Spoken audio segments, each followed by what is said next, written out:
Hello everyone, शुभ प्रभात। प्रभात समाचारों के स्नेह के साथ हम लेकर आए हैं 22 अप्रैल 2023 से बनने वाले करंट अफेयर्स के सभी महत्वपूर्ण प्रश्नों को।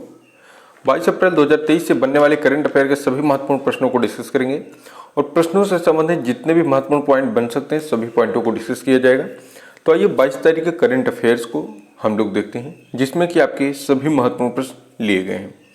देखिए, आज का पहला प्रश्न बनता है हमारा कि हाल ही में राष्ट्रीय सिविल सेवा दिवस कब मनाया गया है। देखिए, हाल ही में राष्ट्रीय सिविल सेवा दिवस कब मनाया गया है, तो ऑप्शन ए है आपका 19 अप्रैल, ऑप्शन बी है 21 अप्रैल, ऑप्शन सी है 20 अप्रैल, ऑप्शन डी दिया है 18 अप्रैल। तो इस प्रश्न का आपका राइट आंसर हो जाएगा हाल ही में 21 अप्रैल को राष्ट्रीय सिविल सेवा दिवस मनाया गया है, यानी option B will be the right answer. अब आइए देखते हैं कि राष्ट्रीय सिविल सेवा दिवस है क्या। देखिए, प्रशासनिक सेवा से जुड़े अधिकारियों को सम्मानित करने के लिए केंद्र सरकार हर साल सिविल सेवा दिवस मनाती है। यानी जो हमारे प्रशासनिक सेवा से जुड़े हुए आईएएस पीसीएस रैंक के जो भी अधिकारी हैं, उनको सम्मानित करने के लिए केंद्र सरकार प्रत्येक वर्ष यह सिविल सेवा दिवस मनाती है। दूसरा पॉइंट है इसी से संबंधित, 7 अप्रैल को विश्व स्वास्थ्य दिवस मनाया गया है। 7 अप्रैल को विश्व स्वास्थ्य दिवस मनाया गया है और हाल ही में 18 अप्रैल को विश्व विरासत दिवस मनाया गया है। तो इतने रहे हैं आपके अप्रैल महीने के महत्वपूर्ण दिवस रहे हैं, एक 7 अप्रैल और दूसरा 8 अप्रैल को विश्व विरासत दिवस। अब चलिए हम लोग नेक्स्ट प्रश्न की ओर मूव करते हैं और अगला प्रश्न देखते हैं। अगला प्रश्न है आपका, हाल ही में वीरता पुरस्कार प्राप्त करने वाली भारतीय वायुसेना की पहली महिला अधिकारी कौन बनी है। तो ऑप्शन ए है आपका दीपिका मिश्रा, ऑप्शन बी है गीता राणा, ऑप्शन सी है सुरेखा यादव, ऑप्शन डी है अवनी चौहान। तो इस प्रश्न का आपका राइट आंसर हो जाएगा हाल ही में वीरता पुरस्कार प्राप्त करने वाली भारतीय वायुसेना की पहली महिला अधिकारी दीपिका मिश्रा बनी है, यानी option A will be the right answer. देखिए, यह आपके एग्जाम के दृष्टि आने वाले दिनों में जो भी आपका एग्जाम होगा सभी एग्जामों के लिए इंपॉर्टेंट है। क्योंकि वह पहली बात तो एयरफोर्स से संबंधित प्रश्न है, दूसरी चीज इसमें पहली महिला अधिकारी हैं, और तीसरी चीज है कि भारतीय वायुसेना की पहली महिला अधिकारी, और चौथा पॉइंट है इसमें वीरता पुरस्कार से इन्हें सम्मानित किया गया है। इस प्रकार से चार पॉइंटों को देखते हुए यह जरूर आपके एग्जाम में पूछी जाएंगी, और हाल ही में जितने भी एग्जाम चल रहे हैं उसमें महिलाओं से संबंधित अधिक से अधिक प्रश्न पूछे जा रहे हैं, इसलिए हम आपको एक एक चीज़ों को यहाँ पर विस्तार पूर्वक डिस्कस कराते हैं। देखिए, इससे संबंधित हम पॉइंट देखेंगे कि मध्य प्रदेश में बाढ़ राहत अभियान के दौरान प्रदर्शित असाधारण साहस के लिए pilot wing commander Deepika Mishra को वायुसेना पदक वीरता पुरस्कार से सम्मानित किया गया है। ठीक है, किस लिए किया गया है, तो बाढ़ राहत, अभी मध्य प्रदेश में बाढ़ राहत अभियान के दौरान प्रदर्शित असाधारण साहस के लिए इनको जो है दीपिका मिश्रा जी को वायुसेना पदक जो है पुरस्कार सम्मानित किया गया है। और दो आपसे पूछा जा सकता है कि यह कहाँ की रहने वाली हैं या फिर ये कहाँ से संबंधित हैं या कहाँ से बिलोंग करती हैं, तो यह राजस्थान राज्य की रहने वाली महिला अधिकारी हैं। अब चलिए हम लोग नेक्स्ट प्रश्न की ओर मूव करते हैं और अगला प्रश्न देखते हैं। दोस्तों, प्रत्येक दिन इसी तरह आपको करंट अफेयर के महत्वपूर्ण प्रश्न मिलते रहेंगे, जो कि आपके SSC exam, SSC GD, UPP, UPSI, railway, group D या फिर आपका एमपी का कोई भी एग्जाम हो, प्रत्येक एग्जामों के लिए इंपॉर्टेंट होंगे। NDA, navy, air force, army, Agniveer सभी एग्जामों के लिए यहाँ से इंपॉर्टेंट होंगे और प्रत्येक प्रश्न आपको बताए जाएंगे जो कि आपके एग्जाम में पूछे जाएंगे। चलिए हम लोग नेक्स्ट प्रश्न देखते हैं। अगला प्रश्न है आज का, हाल ही में मिगुएल डियाज कैनल किस देश के नए राष्ट्रपति बने हैं। तो ऑप्शन ए है क्यूबा गणराज्य, ऑप्शन बी है नाइजीरिया, ऑप्शन सी है मिस्र देश, ऑप्शन डी दिया है इंडोनेशिया। तो देखिए, हाल ही में जो मिगुएल डियाज कैनल बने हैं यह क्यूबा गणराज्य के नए राष्ट्रपति बने हुए हैं। तो आपका राइट आंसर क्या हो जाएगा, ऑप्शन ए। देखिए, नए राष्ट्रपति कहाँ के बने हैं, कौन सी नई राजधानी चेंज हुई है, इस टाइप के बहुत प्रश्न आपके एग्जाम में पूछे जाते हैं, इसलिए इस प्रश्न को आप लोग ध्यानपूर्वक देखेंगे और इसको नोट्स करके रखेंगे। देखिए, इससे संबंधित पहला पॉइंट है कि साल्वाडोर वाल्डेन मेसा को उपराष्ट्रपति के रूप में चुना गया है। देखिए, क्यूबा गणराज्य के उपराष्ट्रपति कौन है, तो साल्वाडोर वाल्डेन है, और राष्ट्रपति आपको बताया गया है कौन है कि मिगुएल डियाज कैनल। और देखिए, राजधानी क्या है क्यूबा गणराज्य की, तो हवाना है। क्यूबा गणराज्य की मुद्रा क्या है, तो क्यूबन पैसो है। क्यूबन गणराज्य के प्रधानमंत्री कौन है, तो मैनुअल मोरेरो क्रूज। और वहाँ की आधिकारिक भाषा क्या है, तो स्पेनिश वहाँ क्यूबा गणराज्य की आधिकारिक भाषा हो जाएगी। चलिए नेक्स्ट प्रश्न की ओर मूव करते हैं और अगला प्रश्न हम लोग देखते हैं कि हाल ही में इनिओचास 23 युद्धाभ्यास कहाँ पर आयोजित होने वाला है? हाल ही में इनउचास 23 युद्धाभ्यास कहाँ पर आयोजित होने वाला है? तो ऑप्शन ए है आपका भारत, ऑप्शन बी है ग्रीस, ऑप्शन सी है ब्रिटेन, ऑप्शन डी दिया है आपको अमेरिका। तो देखिए इसका राइट आंसर हो जाएगा हाल ही में इनउचास 23 जो युद्धाभ्यास होने वाला है यह ग्रीस में आयोजित होने वाला है। कहाँ पर? ग्रीस में। अब देखिए यह किस किस के बीच होता है? तो यह अभ्यास जो है भारत और ग्रीस के बीच होने वाला है, ठीक है, और जिसमें फ्रांस और इटली जैसे कई देश शामिल हैं। और यह अभ्यास 24 अप्रैल से लेकर 4 मई 24 अप्रैल से लेकर 4 मई 2023 तक ग्रीस में आयोजित किया जाएगा, ठीक है। यह हमारे देश और ग्रीस के देश में पहला युद्धाभ्यास होने वाला है, इसलिए यह आपकी परीक्षा की दृष्टि से अत्यंत महत्वपूर्ण प्रश्न हो जाएगा। चलिए अब हम लोग नेक्स्ट प्रश्न की ओर मूव करते हैं और अगला प्रश्न देखते हैं। अगला प्रश्न है आपका, हाल ही में किस राज्य सरकार ने कामाख्या कॉरिडोर बनाने की घोषणा की है?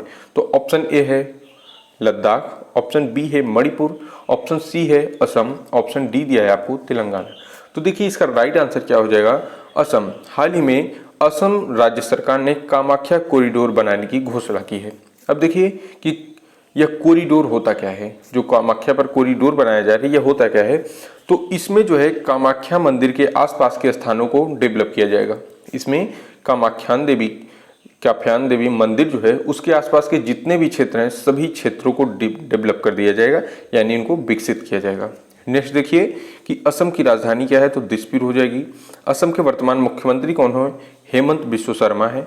और असम के राज्यपाल कौन है? तो गुलाब चंद कटारिया हैं। और असम में देखिए 2 प्रसिद्ध लोक नृत्य हैं असम के, जो कि आपके एग्जाम में पूछे जाते हैं। एक है बिहू और एक है बगरुम्बा, और उसके बाद एक है भोर ताल। ये तीनों नृत्य असम के प्रसिद्ध नृत्य हैं जो कि आपके प्रत्येक एग्जामों में पूछे जाते हैं। चलिए हम लोग नेक्स्ट प्रश्न की ओर मूव करते हैं और अगला प्रश्न आपको दिया गया है कि हाल ही में किस राज्य में सलोखा योजना लागू की गई है? हाल ही में किस राज्य में सलोखा योजना लागू की गई है? ऑप्शन ए है Punjab, option B Maharashtra, option C है हरियाणा, ऑप्शन डी दिया इनमें से कोई नहीं। तो इसका राइट आंसर क्या हो जाएगा? हाल ही में महाराष्ट्र में सलोखा योजना लागू की गई है। देखिए ये योजना क्या है? तो इसमें लोग अपनी पारस्परिक सहमति से अपनी कृषि भूमि का आदान प्रदान कर सकते हैं। इसमें लोग अपनी पारस्परिक सहमति से अपनी कृषि भूमि का आदान प्रदान कर सकते हैं। अगला देखिए पॉइंट है कि महाराष्ट्र की राजधानी क्या हो जाएगी? तो मुंबई। और महाराष्ट्र के मुख्यमंत्री कौन है? तो एकनाथ शिंदे। और वहाँ के वर्तमान राज्यपाल कौन है? रमेश बैस। चलिए हम लोग नेक्स्ट प्रश्न की ओर मूव करते हैं और अगला प्रश्न आपको दिया गया है, हाल ही में हुरून द्वारा जारी ग्लोबल यूनिकॉर्न इंडेक्स में कौन शीर्ष पर रहा है? हाल ही में हुरून ने जो है अपना ग्लोबल यूनिकॉर्न इंडेक्स जारी किया है, तो उस पर शीर्ष पर कौन रहा है? तो ऑप्शन ए है अमेरिका, ऑप्शन बी है चीन, ऑप्शन सी है भारत, ऑप्शन डी दिया है रूस। तो इसका राइट आंसर हो जाएगा आपका हाल ही में हुरून द्वारा जारी ग्लोबल यूनिकॉर्न इंडेक्स में अमेरिका शीर्ष पर रहा है, ठीक है। अब चलिए हम लोग नेक्स्ट प्रश्न की ओर मूव करते हैं और देखिए अमेरिका से संबंधित पॉइंट देखिए। अमेरिका के राष्ट्रपति हैं जो बाइडेन और अमेरिका की राजधानी है वाशिंगटन डीसी, ठीक है। अब चलिए हम लोग नेक्स्ट प्रश्न की ओर मूव करते हैं और अगला प्रश्न आपको दिया गया है कि हाल ही में प्रधानमंत्री फसल बीमा योजना के कार्यान्वयन में कौन सा राज्य शीर्ष पर रहा है? प्रधानमंत्री फसल बीमा योजना के कार्यान्वयन में कौन सा राज्य शीर्ष पर रहा है? तो ऑप्शन ए है कर्नाटक, ऑप्शन बी है Mumbai, option C Uttar Pradesh, option D दिया है आपको राजस्थान। तो देखिए इसका राइट आंसर आपका क्या हो जाएगा? तो ऑप्शन ए कर्नाटक फसल बीमा योजना के कार्यान्वयन में शीर्ष पर रहा है। अब देखिए कर्नाटक, तो कर्नाटक की राजधानी है बेंगलोर। कर्नाटक के वर्तमान मुख्यमंत्री हैं बसवराज बोम्मई और कर्नाटक के वर्तमान राज्यपाल हैं थावरचंद गहलोत। जितने कर्नाटक से महत्वपूर्ण पॉइंट बन सकते थे सभी पॉइंटों को यहाँ पर डिस्कस किया गया है। अब चलिए हम लोग नेक्स्ट प्रश्न की ओर मूव करते हैं और अगला प्रश्न देखते हैं। अगला प्रश्न है आपका, हाल ही में महाराष्ट्र का सबसे बड़ा इंटरनेशनल स्कूल कहाँ बनाया जाएगा? देखिए ये शिक्षा से संबंधित चीजें हैं इसलिए आपके लिए इंपॉर्टेंट हो जाती हैं। हाल ही में महाराष्ट्र का सबसे बड़ा इंटरनेशनल स्कूल कहाँ बनाया जाएगा? ऑप्शन ए है मुंबई, ऑप्शन बी है पुणे में, ऑप्शन सी है नासिक में, ऑप्शन डी दे दिया गया है आपको वाराणसी में। तो इसका राइट आंसर क्या हो जाएगा कि हाल ही में महाराष्ट्र का सबसे बड़ा इंटरनेशनल स्कूल जो है यह पुणे में बनाया जा रहा है। चलिए देखिए महाराष्ट्र से संबंधित पॉइंटों को हमने पहले डिस्कस कर लिया था कि राज्यपाल कौन है, राजधानी क्या है, महाराष्ट्र की राजधानी मुंबई, और मुख्यमंत्री कौन है तो इसलिए यहाँ पर हमने इनको नहीं डिस्कस किया है। अब चलिए हम लोग नेक्स्ट प्रश्न की ओर मूव करते हैं। अगला प्रश्न आपको दिया गया है कि हाल ही में वित्त वर्ष 2023 में किस राज्य में जीएसटी संग्रह में 23% की वृद्धि हुई है। हाल ही में वित्त वर्ष 2023 में ऐसा कौन सा राज्य है जहां पर जीएसटी संग्रह में 30% की वृद्धि हुई है। Option A Maharashtra, option B है राजस्थान, ऑप्शन सी है कर्नाटका, ऑप्शन डी दिया है आपका इनमें से कोई नहीं। तो इस प्रश्न का आपका राजस्थान क्या आपका राइट आंसर हो जाएगा राजस्थान। हाल ही में 2023 में राजस्थान राज्य में जीएसटी संग्रह में 23% की वृद्धि हुई है। अब देखिए राजस्थान है तो राजस्थान से संबंधित पॉइंट देखिए कि राजस्थान की राजधानी हो जाएगी जयपुर। ठीक है, राजस्थान की राजधानी क्या है? जयपुर। राजस्थान के मुख्यमंत्री कौन है? तो अशोक गहलोत हैं। ठीक है, राजस्थान के राज्यपाल कौन है वर्तमान में? तो कलराज मिश्र हैं। और देखिए मनरेगा के तहत श्रम दिवस उत्पादन में राजस्थान शीर्ष पर रहा है। यह आपके लिए इंपॉर्टेंट पॉइंट है कि मनरेगा के तहत श्रम दिवस उत्पादन में कौन सा राज्य शीर्ष पर रहा है? तो राजस्थान रहा है। और नेक्स्ट पॉइंट है दुनिया का तीसरा और भारत का दूसरा सबसे बड़ा क्रिकेट स्टेडियम राजस्थान में बनने जा रहा है। अगला प्रश्न आपका देखिए कि राजस्थान में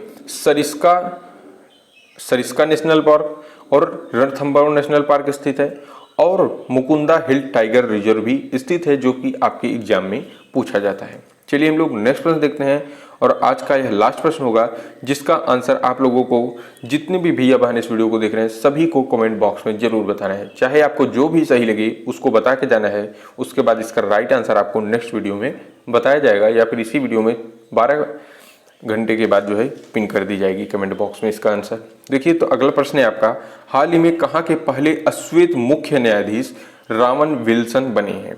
हाल ही में कहाँ के पहले अश्वेत मुख्य न्यायाधीश रामन विल्सन बने हैं।